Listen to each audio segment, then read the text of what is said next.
we were very deliberate in how we presented that to patients. And it basically boiled down to the idea of a human connection. Like, listen, I'm going to hit record and this is going to keep me from having to be nose deep in a computer with you. We're going to be able to have a conversation. I'm going to be able to talk with you. And then it's just going to finish my note on the back end. Kick it.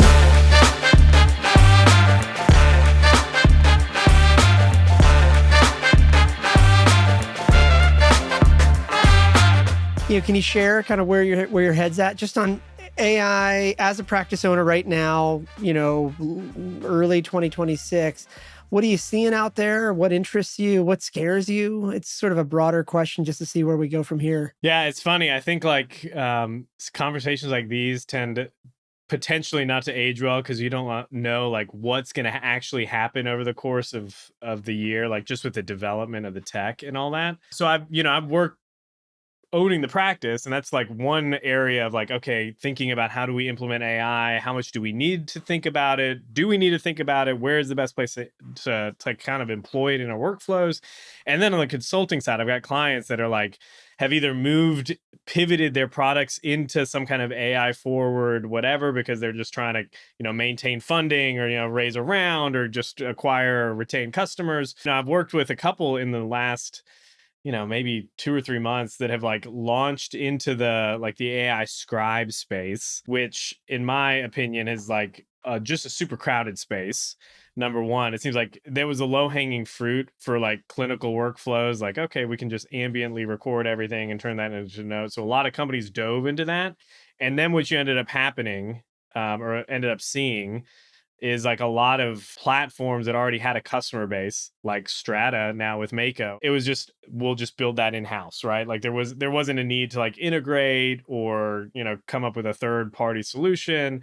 So a lot of my clients that are like entering the market now with like AI scribe first marketing or AI scribe first positioning are just not finding a lot of willing or, just takers in general because their EMR is already doing it, right? From like a practice owner standpoint, my way of looking at it is like, okay, what are the biggest pain points on two sides? On my like the patients coming into the clinic and then like my back end making money work type thing.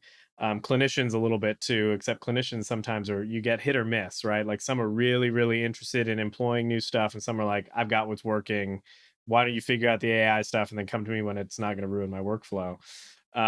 So I like the idea of implementing stuff on the customer side, the customer facing side that maybe makes life easier for them, whether it be onboarding or something like that, maybe automated messages or something like that.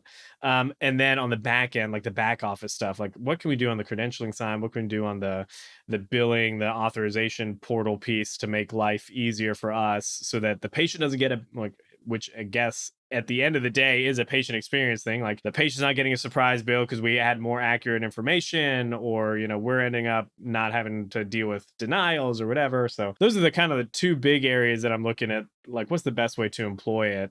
Clinically, I think it's got a lot of legs. It's just a matter of clinicians are slow to adopt. Maybe just to chime in, I would say that, AI, I love the way you started your conversation about it's sometimes hard to talk about this because it's just rapidly adopting or rapidly changing so quick. You don't even know what's going to be true by the time this thing gets published in a week or two or whatever. But with that caveat in mind, I think what's fascinating to me is that there's sort of the bull case for the application of AI in the clinic and then the bear case. And I would say the bear case, which is probably looking less and less likely, is that it's kind of like blockchain 5 years ago, 10 years ago, where everything was blockchain. Everybody's talking about it. But it kind of fizzled out because nobody wants to talk about the technology. They want to talk about the outcome. Yeah. But then you got sorry, that's the bear case. And then the bull case is that AI is not going anywhere. In fact, it will probably increase in overall adoption within the clinic. However, we'll probably not mention it specifically in the future. The bad analogy I'll kind of use is like, that would be the equivalent, like a year from now, I bet you that talking about AI in the clinic would be kind of the equivalent of, talking about whether you have an iPhone or an Android. It's largely irrelevant. It's, the device works, whatever you're using it for, it kind of works. And, whether or not it has AI on board or is sort of just kind of assumed. Yeah, there's gonna be like Um, baseline capabilities and that's it, you know? yeah, yeah. And so now I'm going to kind of go against my own grain, and I'm going to just talk about AI using the letters AI. I would just say that there's parts where I have this suspicion that we're going to get into this notion of supervised AI versus unsupervised AI.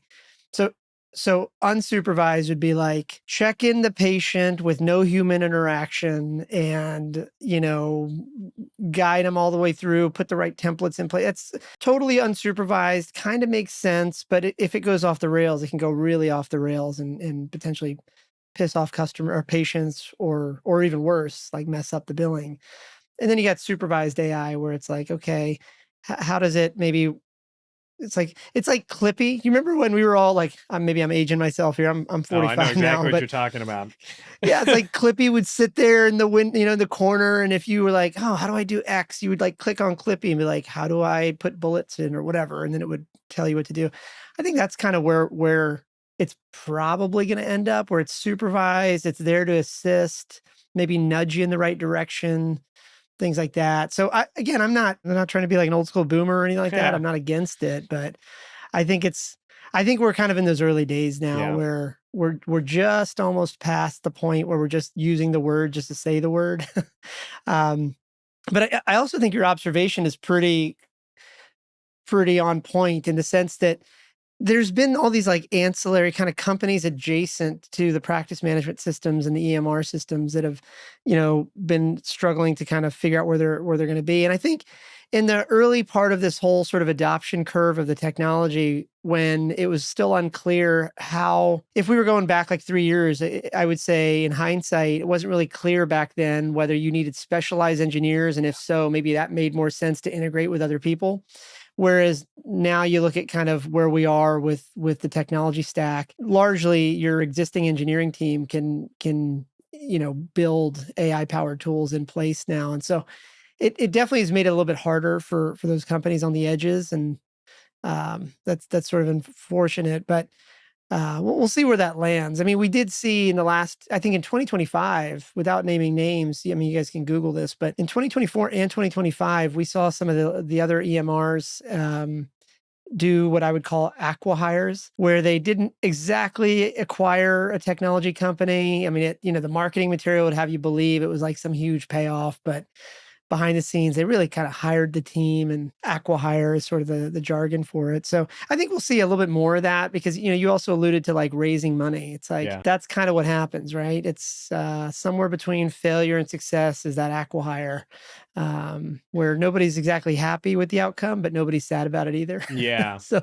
exactly. so Well, and for some of these um, tools that have like niche down, like I'm working with a company right now that's got like this entire like is an agentic patient onboarding for like chronic care manager or something. Like they'll call the patient, they'll get the patient's consent to opt in, then they'll send them the patient ad material. Like that's got an opportunity. Like that's just one piece of the puzzle. I could definitely see them getting like just bought and incorporated into another EHR or something like that, another platform. I was talking about this with a buddy of mine who's in the restaurant industry, and he's, I would say, forward thinking in the sense that like you and him would probably get along really well because you're thinking about all these different technologies and all that stuff. And so he runs a very large set of franchises in a well-known food brand that everybody knows, I suppose. Anyway, he made this comment that like they had started out their AI journey by thinking about, automated order takers and all these things. And now 3 years into the programs, they've sort of largely come full circle where now consumers walking into this brand generally either will use a kiosk to order, or if they really want, they'll go to the front to the counter to order. But the notion of fully AI Yeah. powered, ordering systems has largely gone out the window, mostly because of like consumer sentiment is what he was saying. But I think what he was getting at is I then asked him, I said, so are you done investing in this? And he was like, no, we're just kind of watching what the customer base does. Right now they're finally getting comfortable with the idea of kiosk ordering. You have some customers that come in, they say, I just want to talk to a human, and others that say, I don't want to talk to a human. I just want to use this kiosk to check in, to order, to see my little number up there and pick up my food. And he's like, let's just see what the rest of the consumer industry does over the next year or two and see Maybe they want to be able to text to order. Maybe they want to call and they know it's going to be a bot or an AI bot or agent that's answering the phone. Let's just see what they do. I have a feeling that's kind of how we're going to end up with uh with the PT space as well. It's like, Yeah. and I don't mean this in any bad way, but like my parents being a little bit older, I think they largely expect a human, and any computer intervention is considered sort of a friction point to them. Um, on the other hand, I don't think I'm that old, but I'm 45. And if you call me, I'm like, whoa, this is weird. Can you just text me? Easy. Yeah, exactly. Save me some time. So, you kind of alluded to it as you think about it within your own practice.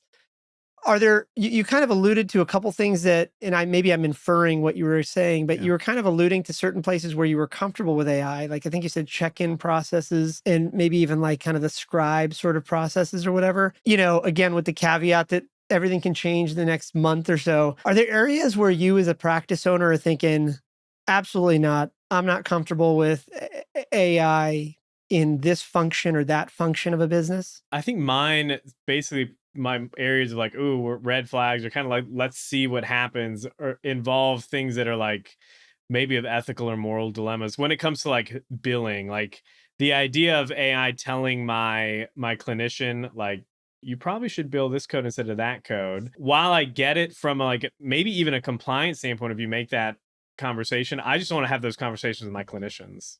Like I could totally get it. Like maybe AI is listening, the ambient scribe is listening to what you're doing and you're describing it and saying, okay, well, you know what, based off of the keywords or the words that I picked up in your conversation, maybe this is a neuromuscular re-ed and not a manual therapy intervention. And I don't even necessarily think that that's going to be wrong per se. I just think from a management perspective, like having to have those conversations with clinicians about it is not just like my way of looking at it is like, that's just a battle I'm not willing to fight right now, Well, and the risks are greater, right? I mean, you alluded to the idea that earlier you mentioned the idea of that, let's say it was a credentialing issue and your clinician wasn't even credentialed. Next thing you know, you won't even know really until the denials come back, 8 weeks later. And by then you've lost out on, I mean, all that Yeah. stuff, right? But a lot How of many visits people, have you seen? particularly, yeah, yeah, well, right. Yeah, I mean, I was talking about this with somebody else the other day, and what I said to him is I said, look, it's not like e-commerce. Like if because the stakes are low with e-commerce, right? Like if the bot tells me to order these socks versus that socks, if I have to exchange them or the revenue has to like get refunded, not the end of the world, right? It's you can fix the transaction within minutes, if not a day or two, Yeah. depending on shipping and all that. But the stakes are so much higher with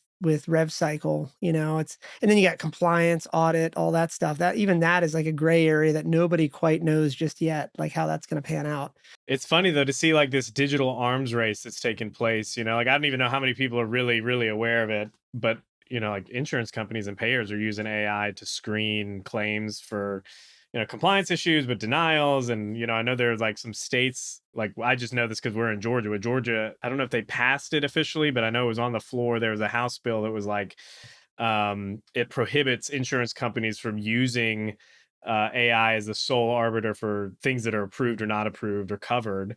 But you're seeing it on that side. Like insurance companies, payers are very incentivized to find a way to use AI to limit their spend, to say it politically correct. So if you're not doing something on the other end to make sure that your compliance is totally buttoned up, more so than probably you could do on your own, you're either going to be spending a ton of time making sure that you're compliant so you're not going to get denials, or you're just going to miss stuff anyways. So there is like a need. It's almost like you need to do it, and you need to think about how to do it in a way that's going to keep everybody happy. This is probably, maybe I'm getting too technical here, but when you think about all of this technology, again, with the context of like risks are higher with the denials and compliance and all these other things within rev cycle, ultimately the real moat, I sort of alluded to the earlier moat where there was this perception that you needed highly specialized engineers and all these things. Well, that technology risk has largely gone away. I would argue almost anybody with any sort of engineering chops these days can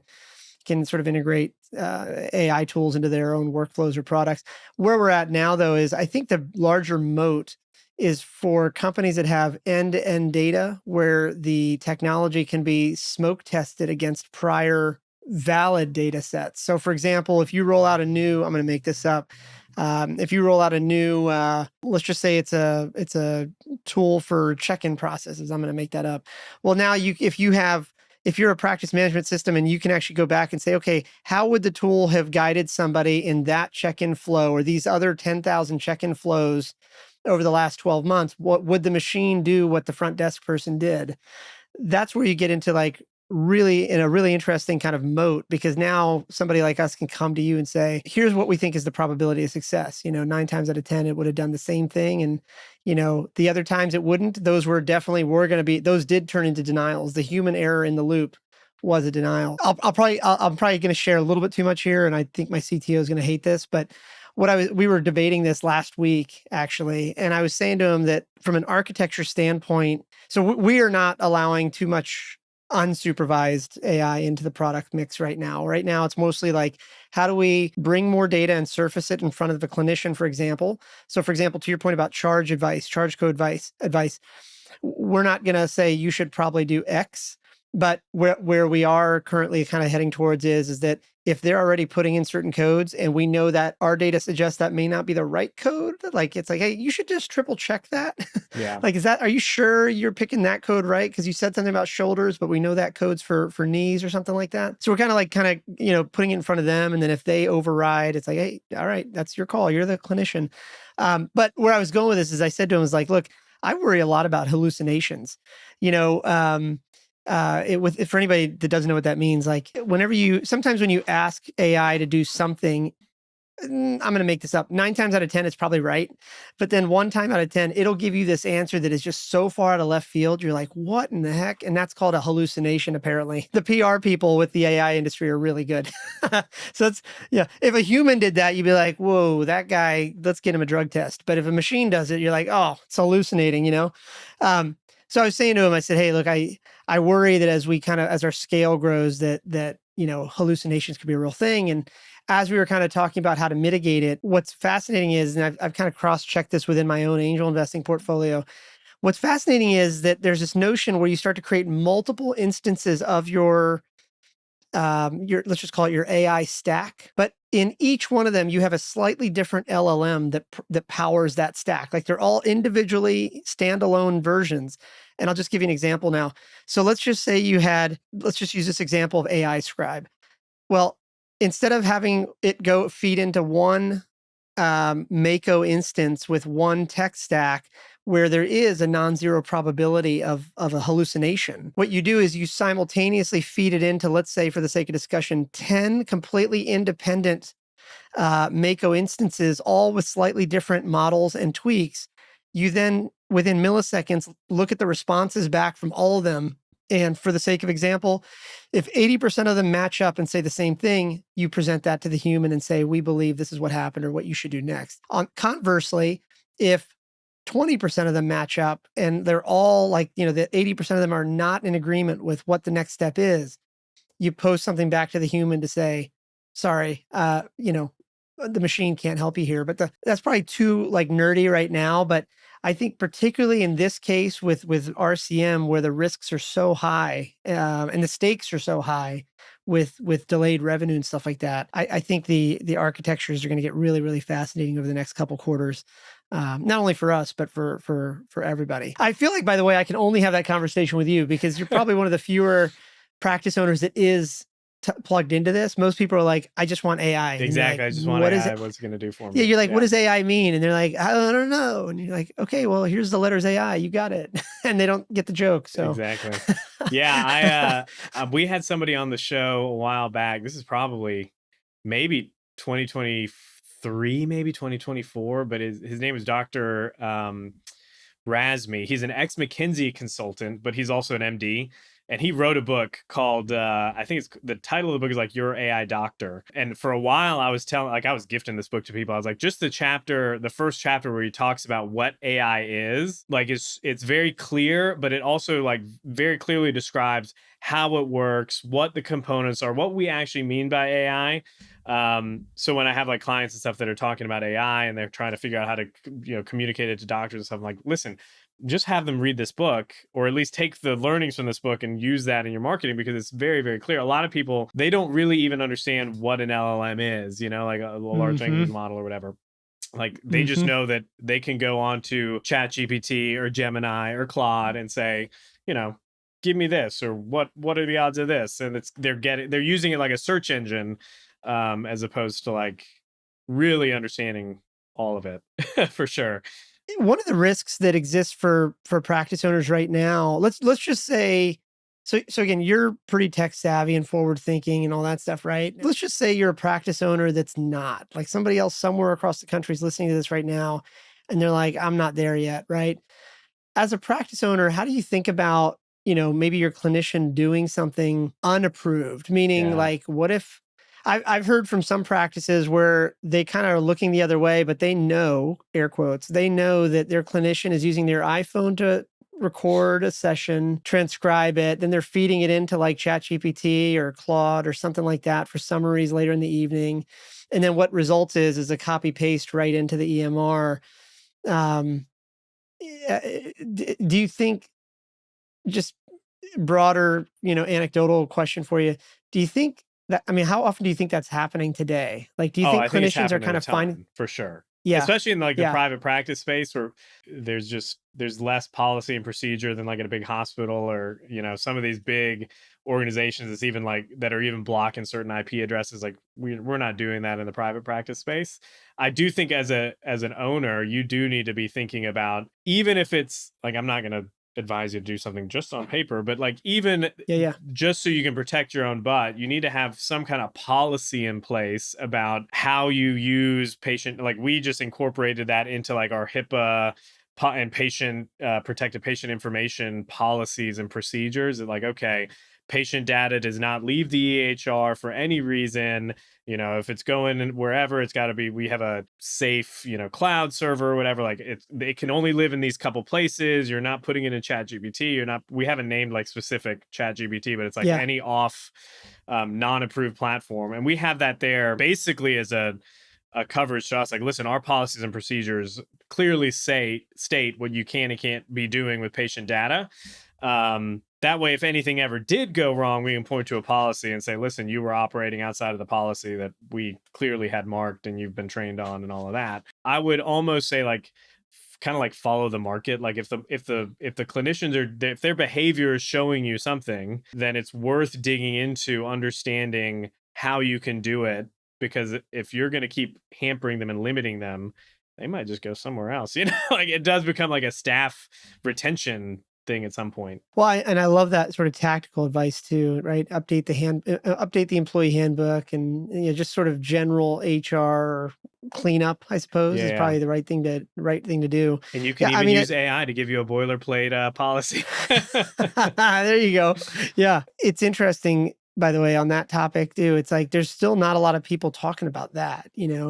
This notion of like, hey, at the very least, cover your, make sure your policies kind of say a couple things in a certain way. So anyway, I think that's really sound advice. Are there, now that you're thinking about that, are there any other kind of housekeeping kind of things that you had to do as you were thinking about, like, sort of letting AI kind of run through your org? I mean, so the HR, that employee handbook policy of, hey, here's what you do with PHI, here's what's not allowed. Are there any other housekeeping items that come to mind for you? Yeah, I mean, I think we had early conversations about AI in general. So we had a guy, we hired a therapist who was here very short term, um, for various reasons, but he was very much wanting to use AI for all kinds of stuff. And because I'm an ex management consultant, former VA employee, like federal government worker, my policies and SOP brain was like, okay, we need to do something to kind of rein this in so that we're all kind of singing from the same songbook. So we had some early conversations about like, um, where do you think as a clinician the best place to use AI would be? Where do you think you would want to use AI? And we kind of use that to kind of build into what we would be comfortable employing. Like with the scribe piece, a lot of it now is incorporated into the patient intake. But when we were rolling it out to patients that hadn't signed a specific consent form around being recorded, we were very deliberate in how we presented that to patients. And it basically boiled down to like the idea of a human connection. Like, listen, I'm going to hit record, and this is going to keep me from having to be nose deep in a computer with you. We're going to be able to have a conversation. I'm going to be able to talk with you, and then it's just going to finish my note on the back end, and presenting it to a patient in a way. A lot of our, because we're a smaller clinic, we have a smaller team, and our patients very super loyal. There was a lot of concern about like, what is this going to do to Miss Smith coming in? How is she going to feel about this being used? So we did spend some time thinking about how do we present this to patients in a way that's that makes them see the value of it, and not just like, oh, this is making my life easier, but really kind of communicating to the patient, this is why it's going to make your therapy experience so much better, because now I don't have to type everything down while I'm talking to you. And I love the fact that you are having these conversations with your team. Would you say like how do you keep a pulse? I'm just curious about your process as a practice owner. Like, are you meeting with them like monthly? In the calendar invite title says, "Let's talk about AI," or how are you getting feedback in the clinic right now? Is it just ad hoc? You're kind of walking through the clinic and watching what practice or what clinicians are doing every day. Um, what I'm trying to ask in a poorly articulated manner is that on the one hand, you're pretty savvy, right? Again, you've been thinking about this, but somewhere out there, again, that there's that practice owner in Nebraska right now that's like, I don't know. I'm sure somebody's using AI in my practice, and I Yeah. don't know.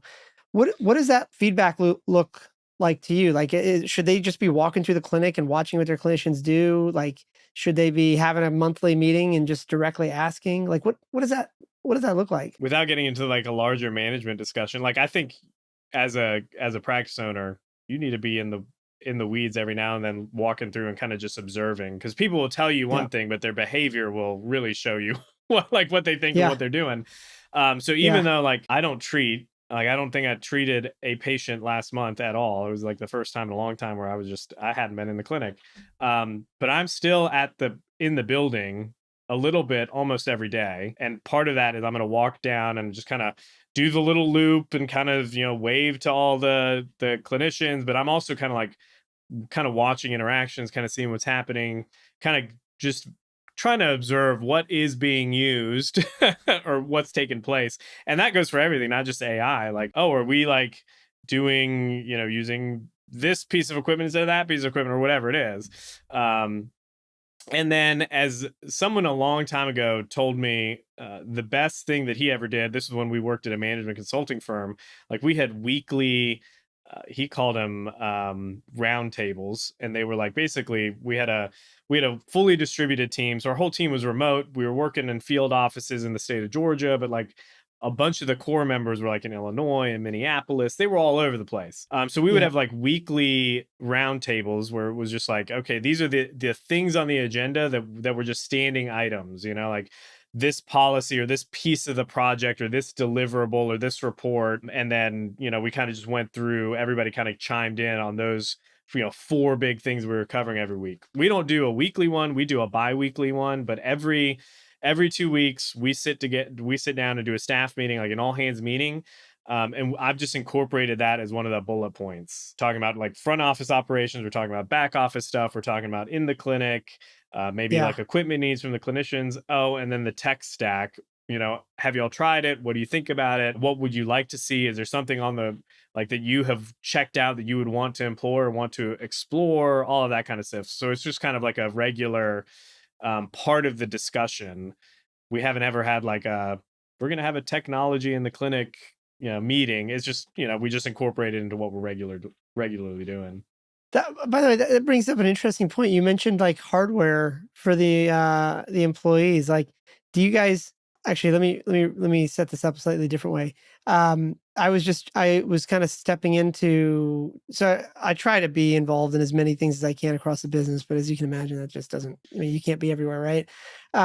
But I'll try to step in and just kind of like be a fly on the wall for various customer onboardings and things like that. And we had a customer recently start to come on board, and it was going just fine. Everything's just fine. It all checked the boxes just right.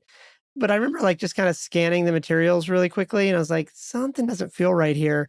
And sure enough, this was like one of those practices where the owners and they're really great people, but they're not tech savvy at all. Yeah. And they were literally going from Word documents, like work, like I had to like do a triple take on this. They had like a shared computer where people were like lining up to type in their Word documents, and then they'd print it, and then they'd like give it to, whoever was doing their billing beforehand. And I was like, hey, does anybody know if like they're issuing laptops to these people? Yeah. like this doesn't seem right. They are, in fact, by the way, it just wasn't clear during the onboarding. We had to like explicitly go ask, like, hey, is everybody gonna have their own machine? Because we don't really want shared logins. That would be really bad. But how do you think about that right now? Like, do you guys have like a policy right now where it's like, okay, every 2 years we're going to refresh everybody's laptop kind of thing? Or is it everybody uses their personal device? How does that work for No, you we guys? we do not. You do the like the management consultant in me is like kind of died a little bit when you said everybody using their personal device. I'm anti personal device, especially for like HIPAA stuff. So we do company issued computers. We don't have a policy around when we refresh them. It's just kind of like when they start bugging up, we have you have to destroy them. You have to like drill a hole Yep. through the hard drive and all that, or get them factory destroyed or something like that. And we buy a new one.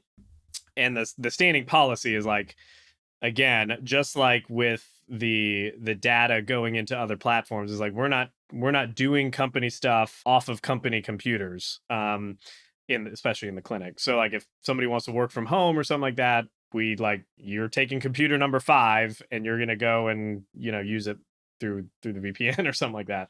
And that might be like sound super anal and super like whatever. It's just in my experience, like, you do not want to cross or end up on like the crosshairs of anybody trying to enforce anything HIPAA, because they're going to throw the book at you, and I don't want to be there.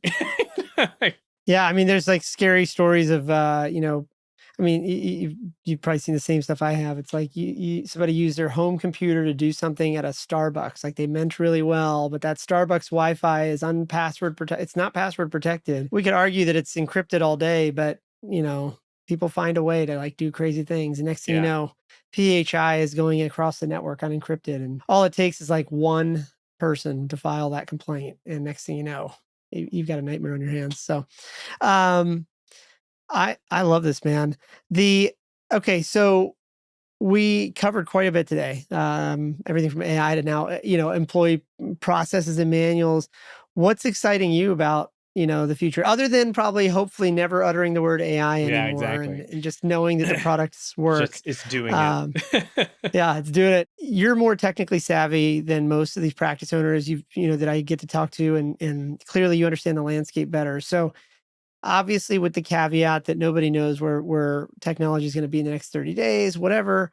How's your clinic going to get affected negatively or positively? Like, what does it look like, you think, a year from now? Let's say we do another recording end of Q1 2027.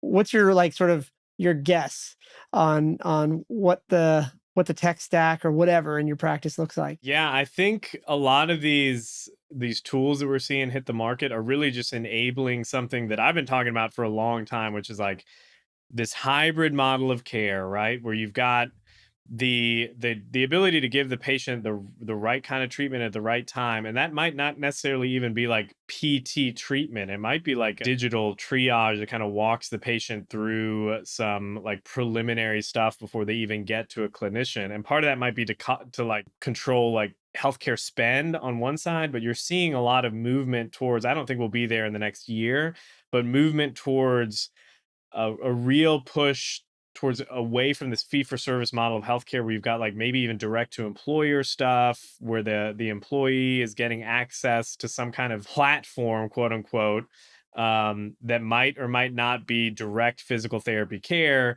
but it's guided by one of these, we'll call them an AI module or something like that. And that is going to, regardless of whether or not you agree with it or you think it's PT and you think it's, valuable or whatever, like, that is coming, and it is going to affect referral and care pathways all up and down the chain. We're thinking about like, how do we fit into that greater landscape of what is going to be, maybe a great thing, because maybe those platforms start pushing people more towards PT as a first line of care.